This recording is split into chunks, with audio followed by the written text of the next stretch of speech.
I think that, was a significant game for us.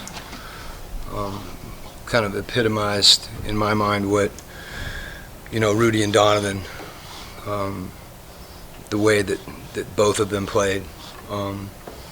Rudy offensively, willingness to space and be patient, and draw a defender and get an offensive rebound and get a lob.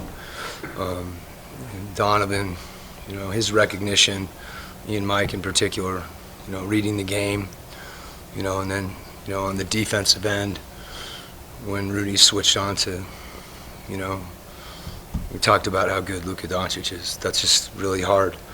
And his ability to defend out there on the perimeter, and to make plays. And so I thought, particularly with those two guys, what we saw from them, and just the sacrifices that all of our guys made at various times in the game for kind of the greater good.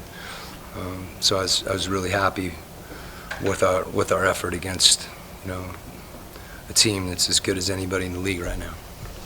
I mean, they're really, really good, So it was a good win for us. What prompted the decision to switch Rudy onto Luka late, and what did you see about that matchup as it unfolded that you liked? Well, the switchings was more of a read situation. We were too far back earlier in the game, and he just had space. I think some of those adjustments are gradual. Some of them are more, definitive. But when he's attacking Rudy at the rim, and then he pulls out, and he's so good on the perimeter. With a step back, that's just that's a tough cover, but kept us out of rotations to a degree. It's hard to get under Powell when you switch, when he's rolling. It's just hard to guard, and that's why Powell's 8 for 11. Luka's finding him on wrap passes, the lob plays, a couple really good ATOs that are tough to cover out of timeout. But it's our guys communicating, and we got screened a lot in the first half and then didn't react. Where those should be emergency switch situations. We cleaned some of that up. I don't think Daniel House got screened the whole game. Some guys came in, and did a really, really good job for us, off the bench as well. So particularly, Spencer Dinwiddie had a big night. We gave up, threes to Bertans, which was a point of emphasis, but some breakdowns there. I thought the first half we maybe played a little better than it felt, but we got better as the game went on. Against the Lakers, they were aggressive on Donovan. You guys kind of struggled offensively, finding opportunities. Tonight, you did well with that defensive pressure. What was the kind of the difference? Was it spacing kind of quality, or kind of what did you see that made that work? Sometimes you get better game to game. It's kind of what we're saying about learning from each game. I think that was what we talked about yesterday. As I said, I think Kleber is such a good defender that when he's switching, he's as good as anybody staying in front of guards. So I thought our recognition on those blitzes, we didn't get as deep at times. We just made really good decisions. I thought we were willing to get off the ball. The last couple of plays is an example where Donovan hit and found Mike, and that's the playmaking. He had just gotten to the rim a couple times, and then a couple ensuing possessions, he's getting off it. There was one play that I really liked where Donovan threw a chest pass up the sideline to Bojan. He caught it, landed on 2 feet, and threw Royce a bounce pass for a layup. So some of the basic stuff, that just fundamentally I thought we were really focused on, including our spacing. You mentioned Daniel House. I mean, he hasn't had a lot of opportunity to actually play with a healthy roster for you guys. So was it different seeing him out there tonight, kind of with those guys? Yeah, I think when you first had him, before he and I flew home together with COVID, he had a broken finger when he first started, and I was telling him, don't worry about your shot, just take it. but defend and run. And he's embraced that. And I think when you come in the game and off the bench, and whether it's Hassan getting an offensive rebound or Daniel picking up and defending, that gives everybody a lift. And that as I said, we've played against him enough to know who he is as a player, and him embracing a role. I think that's one of the most challenging things for our team, is that everybody's roles are a little different, night to night, and kind of maybe epitomized by what happened with Don. That's what I'm saying about Donovan, and really Donovan scoring, hitting jump shots, creating, and now he's playmaking late. Rudy's protecting the rim, and now he's out defending on the perimeter. So that can be our greatest strength and our greatest weakness, which is sometimes the case. But I just thought we connected and played really well together as a group, and everybody was trying to do the things that they needed to do and could do to help us win the game. What were some of the adjustments that you guys were able to make at halftime? I don't get into like all our adjustments and game plan stuff. That's there's a lot of adjustments that happen in the course of a game. Obviously, we needed to clean up pick and roll. Some of that, is less about changing the coverage, is about cleaning up communication and execution. And then there's other situations. They were switching Mike onto Luka, and that's hard when he's in front of him in the basket, and he just can shoot over him. And then Mike gets him going downhill, and we're not there to help. But that doesn't mean what you're doing is necessarily the wrong thing. It just means Luka Doncic is really good. So I thought, as much as anything, there was some subtle things offensively. As much as anything, I thought, their matchups, them going zone late.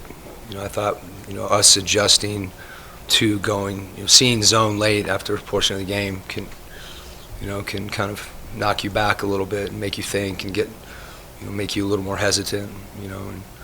And Mike and Donovan, in pick and roll late, something that was important, and that's, those are the things we need to do. That's kind of what I was referring to, is, some of the versatility that we have, guys being able to recognize some of those things. We talk about them. I thought our team, was talking a lot in timeout situations even before I got to the timeout. So that communication,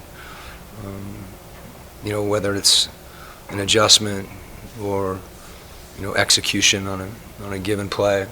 There's no adjustment to make when they're running a really good ATO and sending a pin down for Luka, and he's coming off foul and throwing a lob. Well, there is, but then they don't run the play again until the next time out. So they're really good.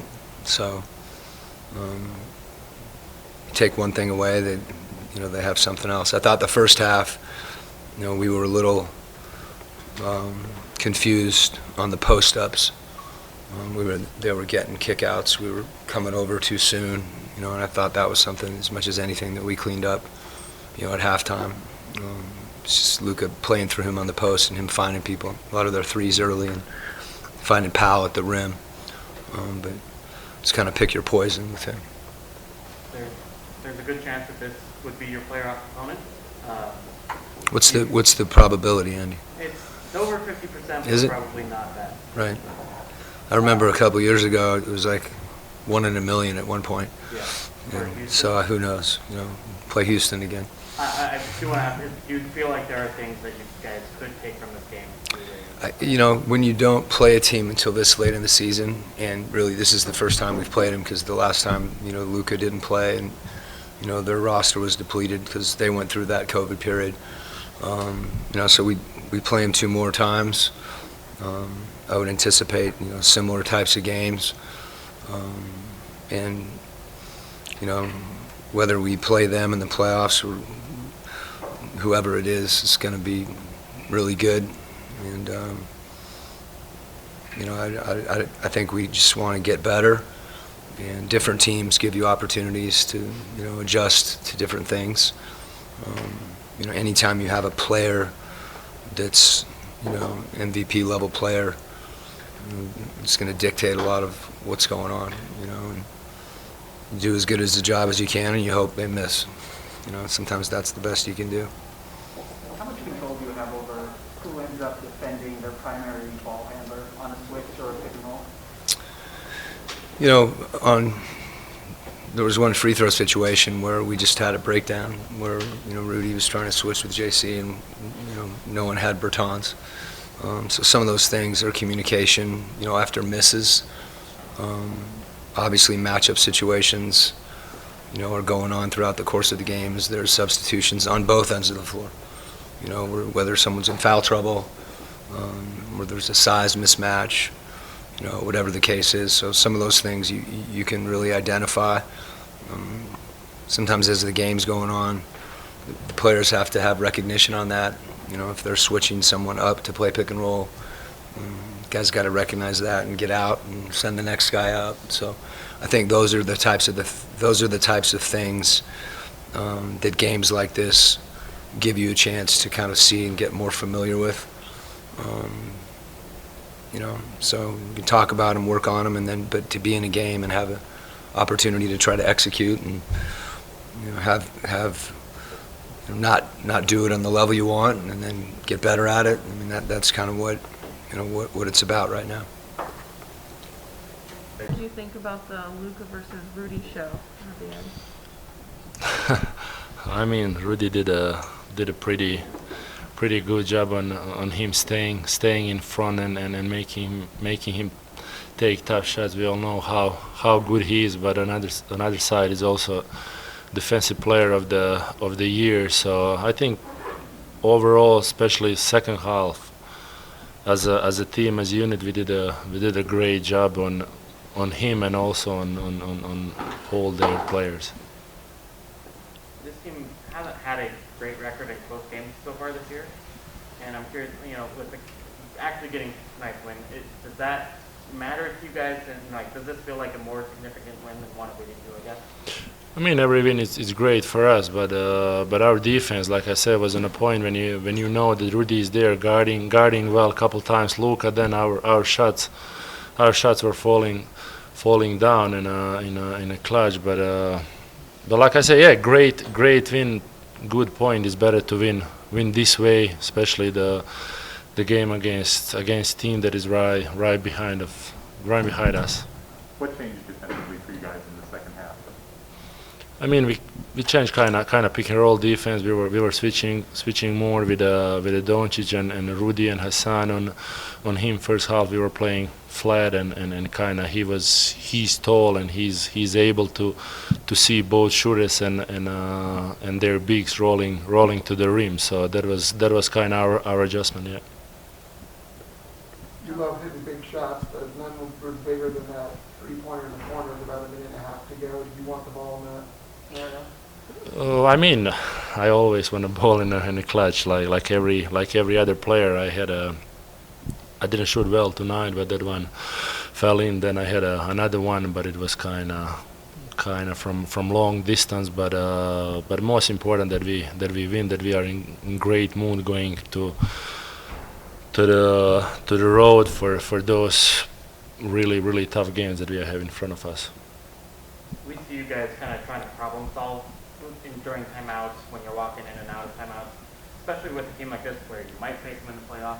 Do you feel like you learned something that you may be able to use and kind of can figure out as a group?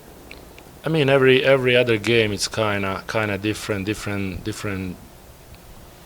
plan for different players, but I think not just coming off the timeouts. I think that we did a great job playing up and down in a flow, communicate to each other, changing our defense or what we're gonna do in offense, how we gonna attack them. I think that like this is our execution wise is kind of for me one of the best games that we had this season. Where did you go during the All-Star break? No, I was in Cabo. I was in Cabo with a couple of friends. So yeah. Yeah, the tan says you were in Cabo. I mean, almost whole team was there. So.